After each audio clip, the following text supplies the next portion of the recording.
Good morning, ನಮಸ್ಕಾರ. ಎಲ್ಲರೂ ಹೇಗಿದ್ದೀರಾ? ಎಲ್ಲರೂ ಆರಾಮಾಗಿದ್ದೀರಾ ಅಂತ ಭಾವಿಸ್ತೀನಿ. ಇವಾಗೆಲ್ಲ ಎಕ್ಸಾಮ್ ಮುಗ್ದಿದೆ, ಎಲ್ಲರೂ ಆರಾಮ ಸುತ್ತಾಡ್ತಾ ಇದ್ದೀರಾ ಅಂತ ಅಂದ್ಕೊಂಡಿದ್ದೀನಿ. ನಾನು ಸ್ವಲ್ಪ ಮಿಸ್ಸಸ್ ಬೆಳಗಾವಿ ದೀವಾ 2026 ನಾನು ಪಾರ್ಟಿಸಿಪೇಟ್ ಮಾಡ್ತಾಯಿದ್ದೆ. ಸೊ ನಮಗೆ ರ್ಯಾಂಪ್ ವಾಕ್, ಸ್ಟೇಜ್ ಮೇಲೆ ರ್ಯಾಂಪ್ ವಾಕ್ ಮಾಡೋಕ್ಕೂ ಮೊದಲು ಸ್ವಲ್ಪ ನಮಗೆ 3-4 ಡೇಸ್ ಅವರು ವರ್ಕ್ಶಾಪ್ ತೊಗೊಂಡಿದ್ರು ಒಂದು ಹಾಲಲ್ಲಿ. ಸೊ ನಾವೆಲ್ಲರೂ ಹಾಲಲ್ಲಿ ಹೋಗಿ ನಾವು ಈ ಥರ ನಾವು ಪ್ರಾಕ್ಟೀಸ್ ಮಾಡ್ತಾಯಿದ್ವಿ. ಕಂಟಿನ್ಯೂಯಸ್ ಆಗಿ ನಾವು 4 ಡೇಸು ಈ ಥರ ಪ್ರಾಕ್ಟೀಸ್ ಮಾಡ್ತಾನೇ ಇದ್ವಿ. ಅವರೇನಾದರೂ ತಪ್ಪಿದರೆ ಮತ್ತೆ ನಮಗೆ ಹೇಳ್ಕೊಡ್ತಾಯಿದ್ರು. ಈ ಥರ ನಾವು ಕ್ಲಾರಿಫೈ ಮಾಡಿಕೊಂಡು ಯಾವ್ದು ಫಸ್ಟ್ ಬರಬೇಕು, ಯಾರು ಸೆಕೆಂಡ್ ಬರಬೇಕು ಅಂತ ಹೇಳಿ ನಮ್ಗೆ ಅವ್ರು ಹೇಳ್ಕೊಡ್ತಾಯಿದ್ರು. ನಿಜವಾಗ್ಲೂ ಇದು ಒಂದು ಒಳ್ಳೆ ಪ್ಲ್ಯಾಟ್ಫಾರ್ಮ್ ನನಗೆ ಸಿಕ್ಕಿದ್ದು, ನಮ್ಮದು ಟ್ಯಾಲೆಂಟು ಶೋ ಮಾಡಲಿಕ್ಕೆ. ಆಮೇಲೆ ಎಲ್ಲ ತುಂಬ ಜನ ನನಗೆ ಒಳ್ಳೆ ಫ್ರೆಂಡ್ಸ್ ಆದರು. ಬೇರೆ ಬೇರೆ ಬ್ಯಾಕ್ಗ್ರೌಂಡಿಂದ ಬಂದವರು, ಬೇರೆ ಬೇರೆ ಫೀಲ್ಡ್ ವರ್ಕಿಂದ ಬಂದವರು.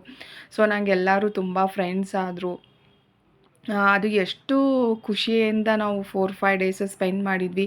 ಇದಕ್ಕೂ ಮೊದಲು ನಮಗೆ ಅದೇ ಪ್ರೈಮರಿ ರೌಂಡ್ಸ್ ಇತ್ತು. ಅದನ್ನು ನಾನು ಲಾಗ್ ಯೂಟ್ಯೂಬಲ್ಲಿ ಅಪ್ಲೋಡ್ ಮಾಡಿದ್ದೆ. ಇದು ಅದಾದಮೇಲೆ ನಮಗೆ ಈ ಥರ ವರ್ಕ್ಶಾಪ್ ಎಲ್ಲ ತೊಗೋತಾ ಇದ್ದರು. ಕ್ಯಾಟ್ ವಾಕ್ದು, ರ್ಯಾಂಪ್ ವಾಕ್ದು, ನೀವು ಈ ಥರ ಬನ್ನಿ, ಆ ಥರ ಬನ್ನಿ ಅಂತ ಹೇಳಿ. ನಾನು ರ್ಯಾಂಪ್ ವಾಕು 6 ಗಂಟೆವರೆಗೂ ನಂದು ರ್ಯಾಂಪ್ ವಾಕಲ್ಲಿ ವರ್ಕ್ಶಾಪ್ ಆಯಿತು. ಅದಾದಮೇಲೆ ನಾನು BS ಚನ್ನಬಸಪ್ಪನ ಅಂಗಡಿಗೆ ಬಂದೆ. ನನಗೆ ಯಾವುದಾದ್ರೂ ವೆಸ್ಟರ್ನು ಗೌನ್ ಯಾವುದಾದ್ರೂ ಇಲ್ಲಿ ಚೆನ್ನಾಗಿ ಸಿಗುತ್ತಾ ಅಂತ ನಾನು ನೋಡ್ಲಿಕ್ಕೆ ಬಂದೆ. ಅಂಗಡಿ ಇದೆ ನೋಡಿ, BS ಚನ್ನಬಸಪ್ಪನ ಅಂಗಡಿ. ಇದು ಆ್ಯಕ್ಚುಲಿ ತಿಲಕ್ವಾಡಿ ಬೆಳಗಾಮಲ್ಲಿದೆ. ಇದ್ರ ಪಕ್ಕದಲ್ಲೇ ನಮ್ಮದು ವರ್ಕ್ಶಾಪ್ ಇತ್ತು. ಸೊ ಅದನ್ನು ಮುಗಿಸ್ಕೊಂಡು ನಾನು ಸೀದಾ ಇಲ್ಲಿ BS ಚನ್ನಬಸಪ್ಪನ ಅಂಗಡಿಗೆ ಬಂದೆ. ನನಗೇನಾದರೂ ವೆಸ್ಟರ್ನ್ ಸಿಗುತ್ತಾ ಅಥವಾ ಸ್ಯಾರಿಯಲ್ಲಿ ಏನಾದರೂ ಡಿಫ್ರೆಂಟಾಗಿ ಏನಾದರೂ ಸಿಗುತ್ತಾ ಅಂತ ನಾನು ನೋಡ್ಲಿಕ್ಕೆ ಬಂದಿದ್ದೆ. ಎಷ್ಟು ವಿಶಾಲವಾಗಿದೆ ನೋಡಿ ಇದು ಶಾಪು. ಆ್ಯಕ್ಚುಲಿ ದಾವಣಗೆರೆಗಿಂತನೂ ಇದು ತುಂಬ ದೊಡ್ಡ ಶಾಪು ಬೆಳಗಾಮಲ್ಲಿರೋದು. 4-5 ಫ್ಲೋರ್ ಏನೋ ಇದೆ. ನಾನು ಗ್ರೌಂಡ್ ಫ್ಲೋರಲ್ಲಿ ಇದ್ದೀನಿ ಇವಾಗ. ಆ್ಯಕ್ಚುಲಿ ಇದ್ರದ್ದು ಫುಲ್ಲು ಲಾಗ್ ಮಾಡೋಕ್ಕಾಗಲಿಲ್ಲ, ನನಗೆ ಆಲ್ರೆಡಿ ತುಂಬ ಲೇಟ್ ಆಗಿಬಿಟ್ಟಿತ್ತು. ಅದಕ್ಕೆ ನಾನು ಸ್ವಲ್ಪನೇ ವೀಡಿಯೋಸು ಮಾಡಿಕೊಂಡೆ ಅಲ್ಲಿದ್ದು. ನಾನು ಫಸ್ಟ್ ಫ್ಲೋರ್, ಸೆಕೆಂಡ್ ಫ್ಲೋರಿಗೆಲ್ಲ ಹೋದೆ. ಏನಾದರೂ ನನಗೆ ವೆಸ್ಟರ್ನ್ ಏನಾದರೂ ಸಿಗುತ್ತಾ ಅಂತ ಎಲ್ಲ ನೋಡಲಿಕ್ಕೆ. ಯಾಕಂದರೆ ನಂದು ನೆಕ್ಸ್ಟ್ ಡೇನೇ ಸ್ಯಾರಿ ರೌಂಡ್ ಮತ್ತು ವೆಸ್ಟರ್ನು ರೌಂಡ್ ಎಲ್ಲ ಇತ್ತು. ಸೊ ನಾನು ಅದನ್ನು ಏನಾದರೂ ಚೆನ್ನಾಗಿ ಸಿಗುತ್ತಾ ಅಂತ ನಾನು ನೋಡ್ಲಿಕ್ಕೆ ಬಂದಿದ್ದೆ.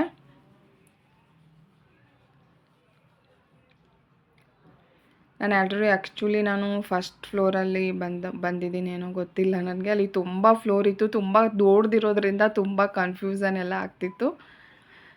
ಆಮೇಲೆ ಈ ಥರ ಡ್ರೆಸ್ ಮೆಟೀರಿಯಲ್ ಎಲ್ಲ ಇತ್ತು ಅವ್ರ ಶಾಪಲ್ಲಿ. ಒಂದಲ್ಲ ಎರಡಲ್ಲ, ಎಲ್ಲ ಅಲ್ಲಿ ಹೋಗಿಬಿಟ್ರೆ ನೀವು ಎಲ್ಲ ವೆರೈಟೀಸೂ ಸಿಗುತ್ತೆ ನಿಮಗೆ. ಇದು ಕಾಟನ್ನು ಡ್ರೆಸ್ ಮೆಟೀರಿಯಲ್ಸು. ಆಮೇಲೆ ಆಫರು 10-20% ಆಫರ್ ಅಂತೂ ಅವರು ಇದ್ದೇ ಇರ್ತಾರೆ. ನಾನು ಯಾವಾಗಲೂ ನಮ್ಮಮ್ಮ ನನಗೆ ಯಾವಾಗಲೂ BS ಚನ್ನಬಸಪ್ಪನ ಅಂಗಡಿಗೆ ನಂಗೆ ಸ್ಯಾರಿ ಬೇಕಿದ್ರೆ ಯಾವಾಗಲೂ ನನಗೆ ಅಲ್ಲೇ ಕರ್ಕೊಂಡವರು ಹೋಗ್ತಾರೆ. ನಾನು ಇವಾಗ ಹಾಕಿದ್ದು ಬ್ಲ್ಯಾಕ್ ಸ್ಯಾರಿ ಕೂಡ ನಾನು BS ಚನ್ನಬಸಪ್ಪನ ಅಂಗಡಿಯಲ್ಲೇ ತೊಗೊಂಡಿದ್ದು ಅನಿಸುತ್ತೆ. ಇಲ್ಲಲ್ಲ, ದಾವಣಗೆರೆಯಲ್ಲಿ ನಾನು ತೊಗೊಂಡಿದ್ದೆ.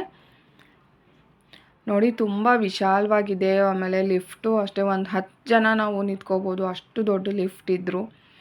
ಅದಾದಮೇಲೆ ನನಗೆ ಅಲ್ಲೇ 10 ಗಂಟೆ ಆಗೋಯ್ತು. ನನಗೆ ಅಲ್ಲಿ ಯಾವುದೂ ಅಷ್ಟು ನನಗೆ ವೆಸ್ಟರ್ನ್ ಯಾವುದು ನನಗೆ ಸಿಗಲಿಲ್ಲ, ವೆಸ್ಟರ್ನ್ ಕಲೆಕ್ಷನು. ಸೊ ಅದಾದಮೇಲೆ ನಾನು ಮಾವಳ್ಳಿ ಬಿರಿಯಾನಿಗೆ ಬಂದೆ. ಅಲ್ಲಿ ನಾವು ಚಿಕನ್ ಬಿರಿಯಾನಿ ಎಲ್ಲ ಟೇಸ್ಟ್ ಮಾಡಿದ್ವಿ, ಮಟನ್ ಬಿರಿಯಾನಿ ಟೇಸ್ಟ್ ಮಾಡಿದ್ವಿ. ಪರವಾಗಿಲ್ಲ, ಓಕೆ, ಚೆನ್ನಾಗಿತ್ತು. ಒಂದು 2 ಸಲ ಹೋಗಿ ತಿಂದು ಬರ್ಬೋದು.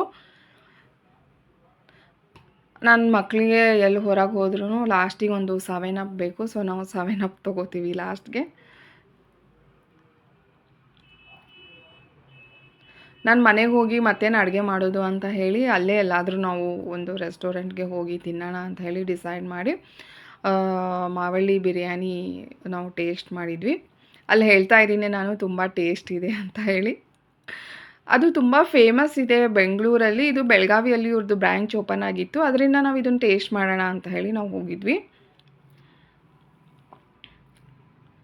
ನನ್ನ ಮಗ ಹೋಗೋಣ ಬಾರೋ ಇವಾಗೆಲ್ಲ ಊಟ ಆಯಿತು ಅಂತ ಹೇಳಿದರೆ ಕೇಳೋಕ್ಕೆ ತಯಾರೇ ಇರಲಿಲ್ಲ. ಅಲ್ಲೇ ಕೂಡ್ತೀನಿ, ಇಲ್ಲೇ ಸ್ವಲ್ಪ ಹೊತ್ತು ಇರ್ತೀನಿ ಅಂತ ಹೇಳ್ದೆ. ಸೊ ನಾವು ಅಲ್ಲೇ ಕೂಡ್ತಾ ಇದ್ವಿ.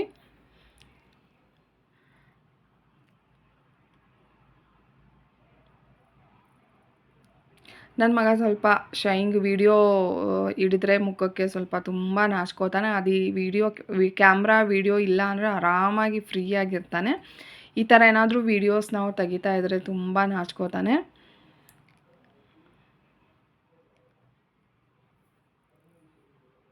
ಇದಾದಮೇಲೆ ಇಲ್ಲಿಂದ ನಂದು ನೆಕ್ಸ್ಟ್ ಡೇ ನಂದು ರ್ಯಾಂಪ್ ವಾಕ್ ಇತ್ತು. ಈ ಥರ ನೋಡಿ ಎಲ್ಲರೂ ಎಷ್ಟು ಬ್ಯೂಟಿಫುಲ್ಲಾಗಿ ರೆಡಿಯಾಗಿ ಬಂದಿದ್ದಾರೆ, ಒಬ್ರಿಗಿಂತ ಒಬ್ಬರು ಅಲ್ವಾ. ಇವ್ರು ಕಡಿಮೆ ಇವರು ಜಾಸ್ತಿ ಅಂತ ಹೇಳೋ ಹಾಗೆ ಇರಲಿಲ್ಲ. ಒಬ್ರಿಗಿಂತ ಒಬ್ಬರು ತುಂಬ ಚೆನ್ನಾಗಿ ರೆಡಿಯಾಗಿ ಬಂದಿದ್ದರು. ಅವ್ರವ್ರ ಔಟ್ಫಿಟ್ಟಲ್ಲಿ ಅವ್ರು ತುಂಬ ಚೆನ್ನಾಗಿ ಕಾಣ್ತಾ ಇದ್ದರು. ಆಮೇಲೆ ಇದಾದಮೇಲೆ ನಮ್ಮದು ಅಲ್ಲೇ ನಮ್ಮದು ಎಲ್ಲ ಊಟ ಗೀಟ ಎಲ್ಲ ಇಟ್ಟಿದ್ರು.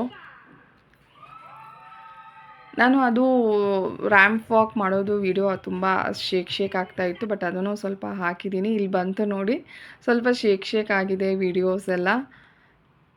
ಇದು ಸ್ಯಾರಿ ರೌಂಡು, ಫಸ್ಟ್ ರೌಂಡ್ ನಮ್ಮದು ಸ್ಯಾರಿ ರೌಂಡ್ ಇತ್ತು. ಇದಾದಮೇಲೆ ನಂದು ವೆಸ್ಟರ್ನ್ ಇತ್ತು ನೋಡಿ. ಇದರಲ್ಲೂ ಅಷ್ಟೇ ಎಷ್ಟು ಚೆಂದ ರೆಡಿಯಾಗಿ ಬಂದಿದ್ದಾರಲ್ಲ. ಹೆಣ್ಮಕ್ಳಿಗೆ ಸೀರೆ ಅಂದ್ರೇ ಚೆಂದ, ಸೀರೆಗೆ ಹೆಣ್ಮಕ್ಳು ಅಂದ್ರೇ ಚೆಂದ ಅಲ್ವಾ. ಇದು ನೋಡಿ ನಾನು ಬ್ಲ್ಯಾಕ್ ಡ್ರೆಸ್ಸಲ್ಲಿದ್ದೆ.